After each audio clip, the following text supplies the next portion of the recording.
Okay, how's it going?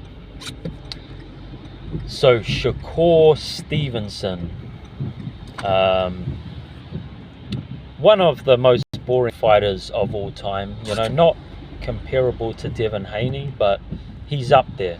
A guy that doesn't really want to exchange, doesn't want to push the pace of a fight. He did last time he got Padley out of there, the electrician from England. But Shakur is one of those fighters or one of those boxers that thinks that his skills are what people turn up to watch. He doesn't care about entertainment at all. He wants to get hit as least as possible. I mean, everyone wants to get hit as least as possible, but there's ways to do it. You can still be aggressive and keep your hands up. Just keep your hands up, be aggressive, and be more entertaining. But Shakur Stevenson is one of these guys that believes it's all about skills and entertainment doesn't matter at all, which entertainment is the reason you get paid. So you can keep thinking that if you want, but fans pay to be entertained. They don't pay to watch your skills. There's nuance to that statement. Okay, so of course I like to see skills, but only if it's in a way that's entertaining. We want to see skills, but we want to see guys putting it all on the line as well. So anyway, Shakur Stevenson is fighting William ZEPEDA, who is a very entertaining fighter. He's a guy that comes forward, relentless pressure, high work rate, lets his hands go. He does get hit quite a bit. He got dropped by Tevin Farmer in their first fight. I think too much is made of that Tevin Farmer fight.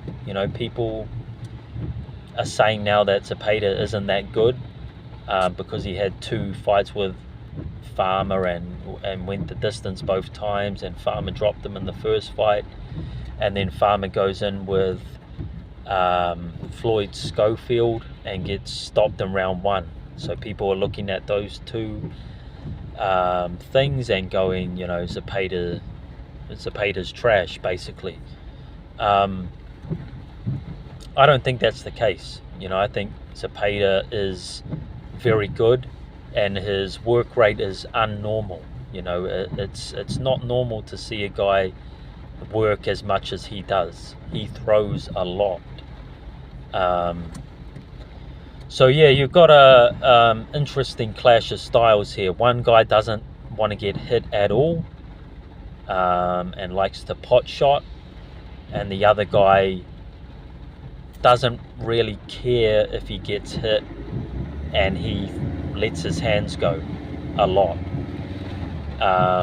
So yeah, you've got a volume puncher, a pressure fighter against a guy that wants to stay on the outside and box.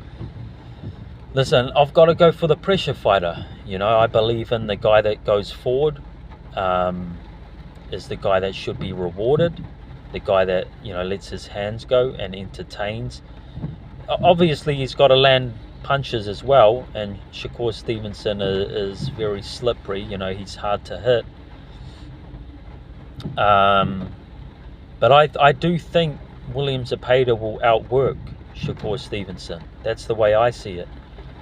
I think it's going to be difficult at times for ZEPEDA to land. I think Shakur's going to run, be on his back foot, use a jab. But I do think ZEPEDA is the best guy Shakur has been in with, and he definitely lets his hands go more than anyone Shakur has ever been in with. So I think that will overwhelm him. I think ZEPEDA will land simply because he lets his hands go that much that, out of a 6-punch combination, he will land 1 or 2. And I think he'll win that way. I really do. I think he'll outwork Shakur Stevenson. It's only a 10-round fight, I believe, which I don't understand. You know, these guys are both top fighters for their division. It should be a 12-round fight. The 10 rounds, I'm not sure who it favors, but it probably favors Stevenson, right? Because, you know, ZEPEDA he's got a high work rate and he can break you down. But I still think ZEPEDA's going to get the job done. I still think his volume, his work rate is going to, I think he's going to outwork Stevenson. That's all I think it'll come down to. I think it'll be a very close fight, a clash of styles, but I think ZEPEDA will get the job done through volume, through outworking Stevenson. Okay, that's the way I see it. ZEPEDA by decision. Let me know what you think.